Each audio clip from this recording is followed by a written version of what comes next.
Olá! Hoje a nossa missão é um pouquinho diferente. A gente vai pegar um artigo de lei e tratar ele não como um texto jurídico chato, sabe? Mas como se fosse o manual de instruções de uma máquina bem complexa. A máquina do poder municipal.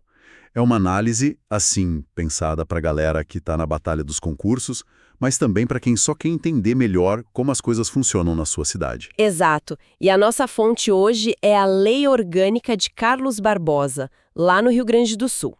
O nosso foco é total no artigo 48, que fala sobre as comissões da Câmara de Vereadores. E olha, já fica o aviso, né? Se alguém acha que a política acontece só naquelas votações em plenário, tá olhando para o lugar errado.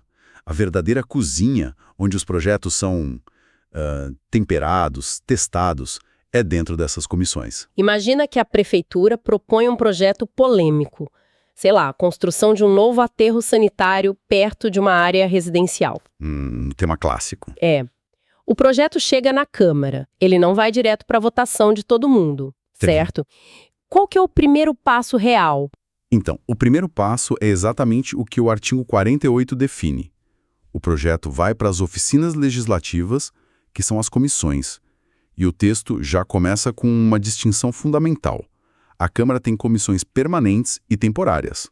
Ok. O nosso projeto do aterro, por ser um tema assim, de meio ambiente, de infraestrutura, ele iria direto para as comissões permanentes que cuidam desses assuntos. Certo. Então, as permanentes são as que já existem, fixas, tipo finanças, justiça, saúde, e as temporárias. No nosso exemplo, para que serviria uma? Boa pergunta.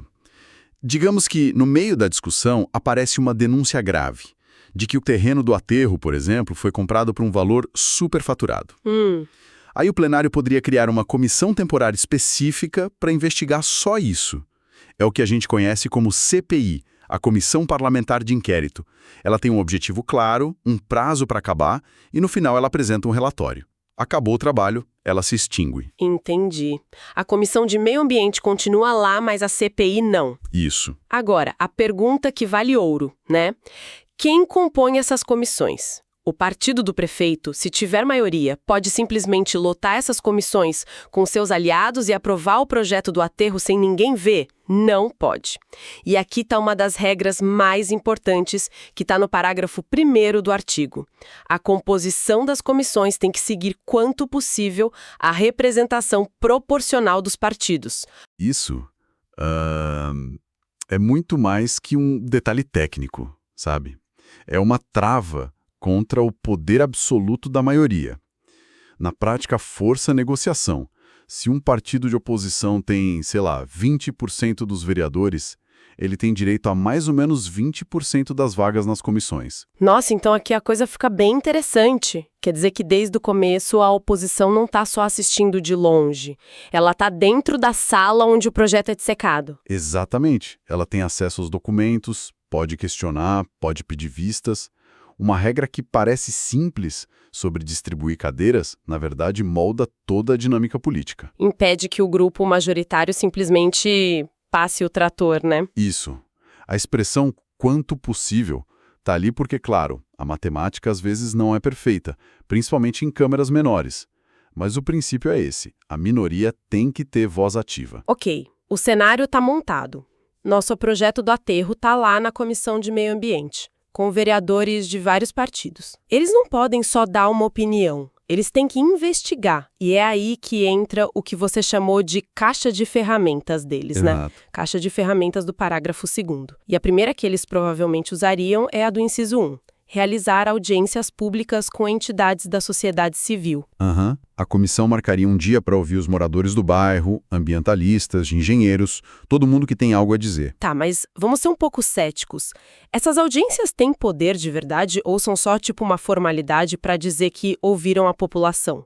A opinião de um morador pode mesmo parar um projeto desses? Essa é a questão central. Legalmente, a audiência não tem poder de veto. A comissão não é obrigada a seguir o que a maioria ali quer. Mas o poder político dela é imenso. Primeiro, gera pressão. Uma audiência lotada, com falas fortes, imprensa local cobrindo. Isso enfraquece a defesa do projeto. E segundo, ela produz informação técnica. Um especialista pode aparecer com um laudo que ninguém tinha visto, mostrando um risco de contaminação. E essa informação passa a ser oficial no processo, não dá mais para ignorar. Precisamente. A audiência não é um tribunal, mas ela arma a comissão com informação e com capital político. Faz todo sentido. Ok. E se a comissão quiser ouvir alguém do governo? Tipo o secretário de Meio Ambiente que defende o projeto. Eles mandam um convite? Não é um convite, é uma convocação. O inciso 2 fala em convocar secretários municipais. A palavra convocar tem peso de ordem. Ah, é diferente. Totalmente. O secretário é obrigado a comparecer. Se ele se recusa sem uma justificativa muito forte, ele pode responder por crime de responsabilidade. É um dos instrumentos mais poderosos de fiscalização. Coloca o executivo e o legislativo no mesmo nível. Nossa, a diferença é gritante. E o inciso seguinte, o terceiro, fala em solicitar depoimento de qualquer autoridade ou cidadão. Qual a diferença de convocar um secretário para solicitar o depoimento de um cidadão comum? A diferença está na força do verbo e no alcance. Convocar é para os figurões, que têm o dever funcional de prestar contas. Solicitar é mais amplo.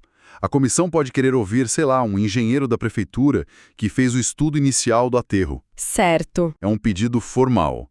Embora para um cidadão comum não tenha a mesma força coercitiva, a recusa de uma autoridade ou de um servidor em atender a uma solicitação pode ser vista como obstrução e gerar consequências. Entendi. Então a comissão já ouviu o público, pressionou o secretário, coletou depoimentos, enquanto isso a caixa de e-mail dos vereadores deve estar lotada. O que nos leva ao inciso IV, receber petições, reclamações, representações ou queixas. Isso é tipo uma ouvidoria. Em teoria, sim, mas é mais que isso. Uma ouvidoria geralmente só encaminha a queixa. A comissão tem o poder de transformar aquela queixa numa ação de fiscalização. Se um cidadão manda uma denúncia bem fundamentada, a comissão tem o dever de investigar, de usar as outras ferramentas para apurar aquilo. É o canal que transforma a reclamação individual em um problema público oficial. Exatamente. Perfeito. A investigação foi feita. E agora? Qual o resultado de todo esse trabalho? O resultado é talvez a peça mais importante do processo. O parecer. O inciso 5 diz que compete às comissões apreciar e emitir parecer. E o parecer é um relatório técnico e político. A Comissão de Justiça vai dizer se o projeto é legal ou não. A de Finanças, se tem dinheiro. A de Meio Ambiente, se é bom ou ruim para a cidade. E esse parecer, ele é só uma sugestão. Se o parecer for contra, o projeto morre ali na comissão. Não necessariamente? O plenário ainda pode votar contra o parecer da comissão, mas politicamente é muito custoso. Ah, entendi. O parecer orienta a votação. Pensa num vereador que não é especialista no assunto. Ele vai se basear no que a comissão técnica disse. Um parecer contrário é como um atestado de que o projeto tem problemas sérios. É muito difícil reverter essa imagem. É como a crítica de um especialista antes da estreia de um filme? Isso.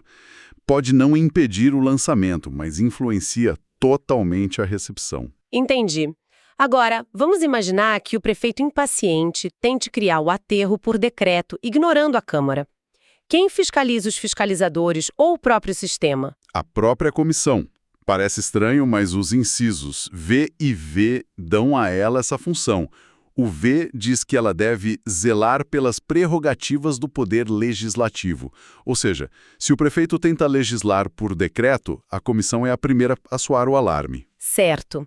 Uma função de autodefesa. E o V diz que ela deve zelar pela observância da lei orgânica. Isso é uma fiscalização interna, para garantir que as regras do jogo da própria Câmara estão sendo seguidas. Interessante.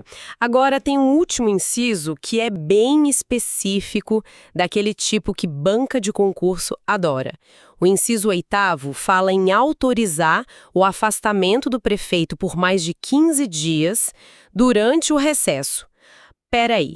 Então, mesmo com a Câmara de férias, o Legislativo continua de olho? É isso que torna o sistema tão robusto. A fiscalização não tira férias. O texto se refere à comissão representativa, que é um grupinho de vereadores que fica de plantão durante o recesso. Ah! A lei diz que o prefeito não pode simplesmente sumir por mais de 15 dias sem autorização. Se ele planeja uma viagem longa em janeiro, por exemplo, ele pede autorização para essa comissão de plantão. Que fascinante! É um mecanismo que garante que não exista um vácuo de poder ou de fiscalização em nenhum momento. Precisamente. Garante a continuidade do controle. Mostra a solidez do sistema de freios e contrapesos. Uau! Acho que, seguindo a jornada do nosso projeto de aterro, a gente conseguiu destrinchar o artigo 48 de uma forma muito prática. Vamos amarrar as pontas. Vamos lá. As comissões são, então, o cérebro e o motor da câmera, divididas entre as permanentes para temas contínuos e as temporárias para missões específicas. Aham. E a composição delas precisa refletir a diversidade de forças políticas do plenário, garantindo que a minoria participe do debate técnico, não só do voto final. E a caixa de ferramentas delas é super robusta. Ouvem a população, convocam o executivo, coletam provas e, no final, produzem o parecer, o documento que pode definir o futuro de uma política pública. E, para fechar, elas agem como guardiãs das regras do jogo, protegendo o legislativo e garantindo que a fiscalização seja ininterrupta 365 dias por ano. Então, o que tudo isso significa é que, para entender de verdade como as leis são feitas, não adianta olhar só para o palco. Tem que entender o poder que circula nos bastidores, nessas comissões. É lá que o jogo é jogado. E para quem estuda para concurso, fica o reforço. As bancas não querem só que se decore a lista de poderes. Elas querem saber se o candidato entende a função de cada poder. Porque convoca e não convida. Porque a proporcionalidade é importante. Entender o artigo é entender a teoria na prática. É isso. Excelente! E, como de costume, vamos terminar com uma provocação para quem nos ouve. O inciso 3 diz que as comissões podem solicitar depoimento de qualquer cidadão. A gente viu que para uma autoridade a recusa tem consequências. Certo. Mas e se um cidadão comum, sem cargo público, decidir não ir? Ele poderia ser forçado? Teria alguma punição? Qual o limite do poder do legislativo municipal sobre a liberdade de um indivíduo? Um excelente ponto. Fica aí uma questão que vai além da letra da lei e entra no debate sobre direitos fundamentais, né? Fica a reflexão, agradecemos a companhia e até a próxima!